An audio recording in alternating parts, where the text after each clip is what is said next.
Chairopractors. Item number: SCP-1196. Object Class: Safe. Special Containment Procedures. The building formerly housing the Back Clinic and SCP-1196 has been repurposed as a Foundation front business. The entrance to the basement has been replaced by a reinforced steel door and is to be triple locked. The unlocking codes are only available for access by Level 3 personnel and higher. If SCP-1196's area of effect appears to have shifted in any way, the site director should be contacted immediately. Under no circumstances, unless explicitly for testing, are chairs allowed within SCP-1196.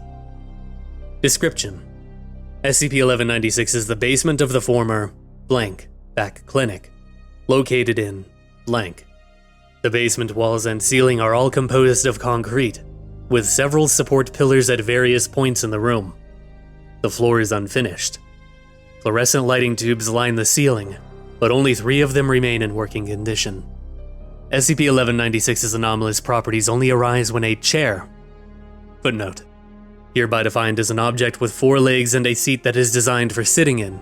Rolling chairs are not affected, although rocking chairs are, is introduced to it. As soon as the legs of a chair are allowed contact with the floor of SCP-1196, it becomes an instance of SCP-1196-1. SCP-1196-1 is the designation given to any chair under the effect of SCP-1196. Instances of SCP-1196-1 appear to gain sentience and the ability to move independently, either by shuffling across the floor, or, in the case of folding chairs, rapidly opening and closing their legs. Chairs removed from SCP-1196 lose all anomalous properties. Instances of SCP-1196-1 are able to speak in English through unknown means. These vocalizations consist of short, clipped sentences spoken in a high-pitched, squeaky voice. Instances of SCP-1196-1 will only vocalize when a human being is inside SCP-1196, regardless of their distance from the subject. Vocalizations are usually commands that refer to the spinal health and posture of the subject. However, these commands are not based on the subject's actual spinal health, with instances of SCP-1196-1 saying the same sentences regardless.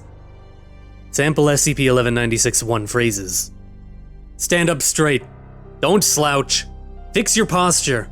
Slouching causes scoliosis. I said stand up straight. Straight.